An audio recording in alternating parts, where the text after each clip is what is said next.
at Greencastle, we have our BHAG, Big Hairy Audacious Goal. Sure. What's yours? Yeah. So to affect the 18 suicides that we're seeing a day that are being counted by at least one person. Okay. And from a monetary standpoint, we have an internal goal of being able to donate $3 million a year. And that would go to people on the platform, nonprofits and stuff that we can donate to be able to, ultimately we started this. It wasn't just to like create a product and sell it or anything like that. We wanted to create something that was a culture that we're proud of, but then also being able to then take that and give back to the community. So this is also a vehicle to achieve that goal of being able to give back. That's good. Nice. What's been the hardest part so far? Time. Yeah. That's been the biggest, hardest part. Yeah. That's the one thing you can't get back. That's the one thing you can't get back. No, right now I am the CEO, but I'm also the primary engineer. Right. I am also, working on marketing and this and that. So I think that, we talked about this earlier too, is this delegation piece and an automation piece that has been probably one of my bigger learnings as a leader in this process, is like developing the internal flags and alarms to then go, it's time to automate. It's time to delegate this process, whatever it may be. Yeah. And that's what we did with sales, because like sales, I was like, I don't have the bandwidth right now to keep, making these relationships and fostering these relationships with resources. I will, but where's my time worth more at the moment? Is it worth writing the code on this, or is it worth developing these relationships? They're both very important, but for me to spin someone up to write the code versus for me to bring someone on to develop these relationships, it's going to be faster for me to do the latter than it will be for the former. And right now I need to be heads down. Yeah, we have a term here at Greencastle called attention units, and whatever your AUs are, does it make sense, for example, for certain people in the organization to be doing what Gino Wickman calls $25 an hour work? Not that it's not important. Like, for example, I don't mow my lawn, right? Sure. I hire somebody to do it. If I enjoy doing it, then maybe I would still do it because I would get enjoyment out of it. But if I don't enjoy it, hire somebody to do it for me. And I think that's one of the things that helps a company grow, is you start to realize that if you hire somebody to do it and you've delegated them and you've given them the task conditions and standards, the left and right limits and their goal, they're going to do it much better than you ever did it. Oh, absolutely. And that's the specialization, taking a Swiss Army knife like yourself and turning it into this kind of person only does this. And they're going to do it much better than you ever did it, with a lot more attention to detail. Yeah. And especially if you're holding them accountable and you've given them the right goals and they're good people, it works. Yeah. Mm-hmm. But that's the jumping off point. Is it what's the first thing you let go, right? Yeah. Like for years, Eric Diamond, who's the president here at Greencastle, wanted check writing authority because it was slowing his job down by always having to get me to sign checks, and I just wasn't there mentally.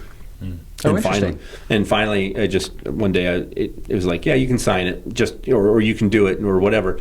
And that was the thing that broke the dam. And it was like now I don't even see checks, right? I just know that they're have the best interest of Greencastle and they're making the right decisions because I've set the conditions for that. Oh my God, totally agree.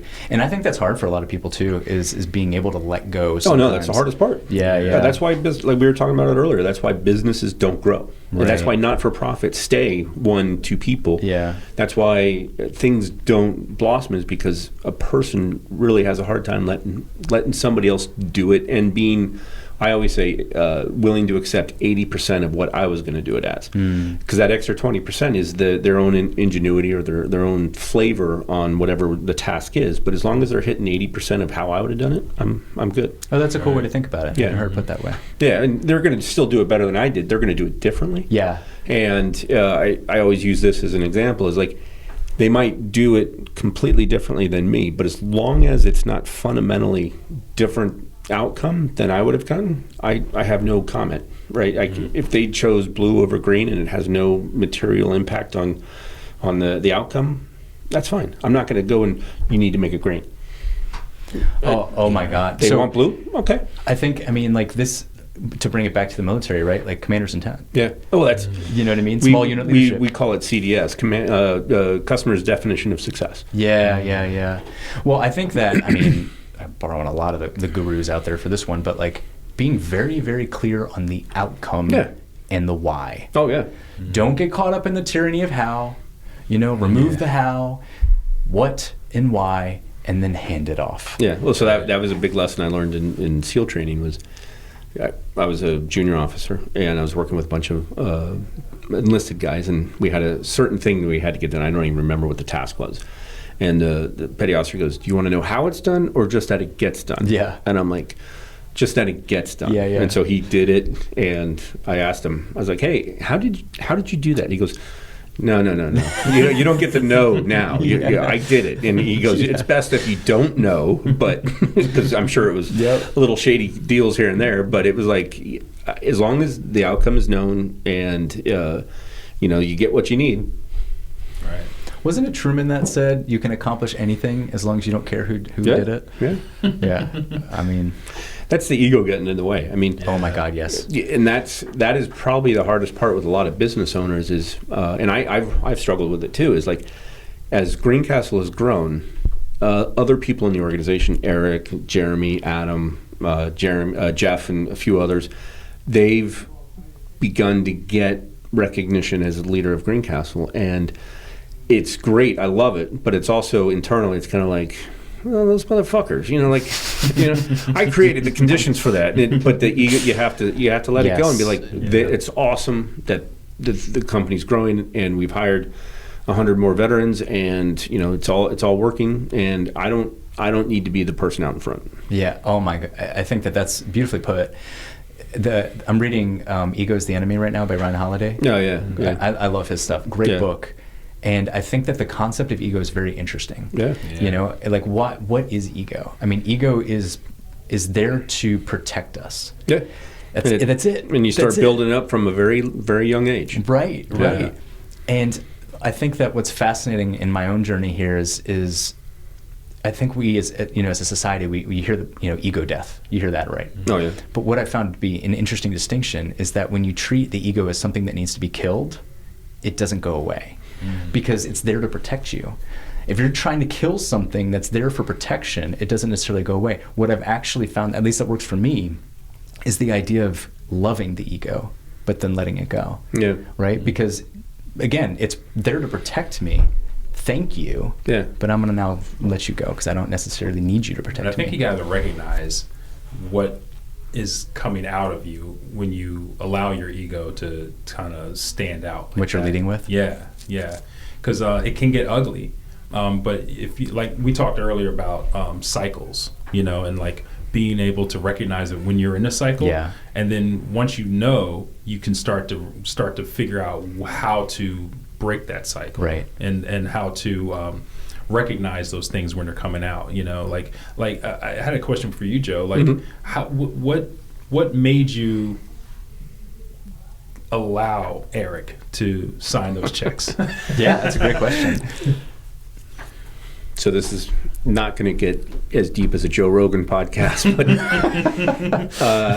I went through, over the last 6 years, since I bought Greencastle, I've gone through a period of self-discovery, I guess.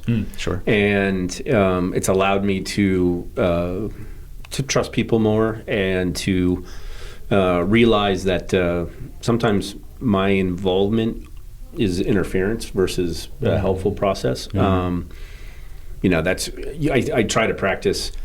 Anytime I ask for somebody's opinion, I try to hold my opinion until the end, because if I say, hey, what do you guys think? What should we do for lunch? Should we do Chinese? You guys are going to go, yeah, Chinese sounds good.